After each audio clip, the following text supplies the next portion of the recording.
Hey, welcome back, everybody. Steve McCurdy here. Day 11, Stories with Steve. It's November 11th, Veterans Day. Our title today is Honor, the choice that defines us. You know, there are words that carry weight beyond the sound of them, and honor, I believe, is one of those. It's not something you're born with. It's not something that you can buy, inherit, or fake. It's something you choose, moment by moment, often when no one is looking. We all have faced moments in our lives when we were faced with a choice that maybe only we would ever know which way we chose. But even though no one else might ever know, it was not possible for us to make that choice without us knowing. And we can rationalize and justify and excuse choices that are less than honorable, but deep inside, all of us know that there simply is not an honorable way to do a dishonorable thing. So we make our choices and we live with who it is that we are one way or another. When I was growing up, I only met my biological father a tiny handful of times. I only knew that he existed when I was 5, and my mom came and told me that my stepdad, who I thought was my father, whom she just divorced, was not my father, and that my actual name was not Stevie McCaney, but Stevie McCurdy. Now, that sounded like a major trade down at the time, but she then informed me that he was in town and he wanted to meet me. I didn't know how to feel except embarrassed because she had come in and told me that while I was sitting in the bathtub. Apparently, he wanted to see me right then. Well, here's a photo of Margie and Dick, my mom and dad, on their wedding day. My meeting Dad for the first time was just a few years after that. She had hardly changed, and he had not changed at all. Not surprisingly, I fell in love with that 6'6" tower of manhood and charm on sight.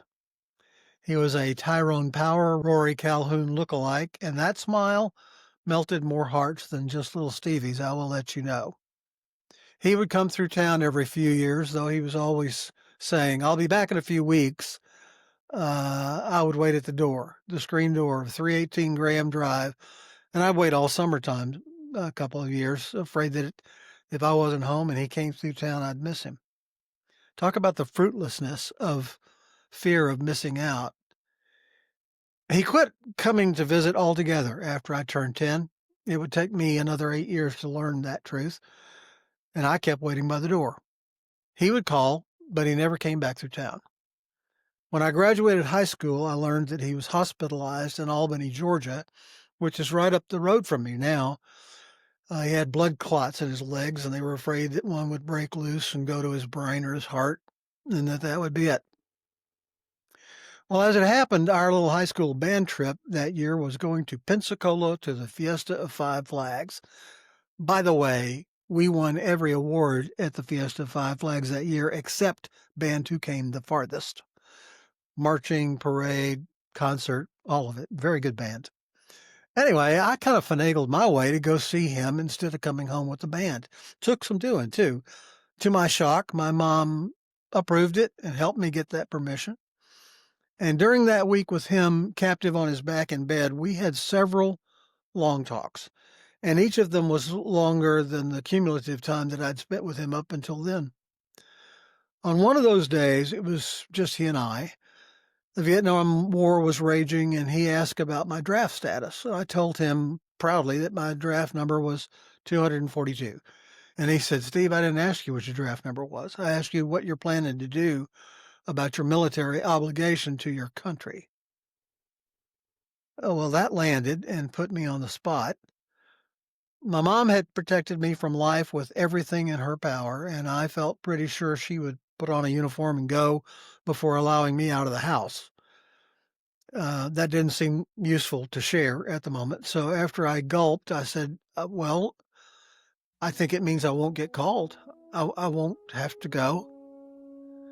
He thought about that for a long moment, and then he said, and yes, all of this is direct quotes from over 50 years ago. This memory is burned in. I'm not going to forget this. He looked at me and he said, "Steve, if you don't get called, you may not have to go. And that's your right." I know your mother would prefer that. But in the pause he took, I could see the wheels turning, a battle that was going on within him. And at length he said, "But if you do not serve your country in uniform, a day will come when you will wish that you had." Have you ever had a truth spoken softly that landed like a thunderclap? This was that for me. I knew that he was right, and I could almost feel that regret coming up in me at that moment. That struck me like a thunderclap of truth because he wasn't talking about guilt. He was talking about honor. He knew, as so many veterans do, that honor is the quiet agreement between a person and their conscience. It's that deep knowing that you stood when standing mattered, and that you carried your share, that you gave something back to the idea of America, not the politics, the promise that we are all created equal, that freedom isn't free, that courage doesn't mean fearlessness, it means walking into the storm scared to death anyway. So today on our Veterans Day, I think about those who did make that choice, who laced up their boots, kissed their families goodbye, and carried that promise into harm's way. Some came home changed. Some didn't come home at all. But all of them chose to honor. For those who didn't wear the uniform, maybe your job is to live in a way that honors their sacrifice, to serve our communities, to tell stories that remind us of who we are, to protect the truth of what they fought for, because honor isn't limited to the battlefield. It's in how we live, how we love, and how we remember. So today, in gratitude and in humility, we bow our heads and whisper a simple promise.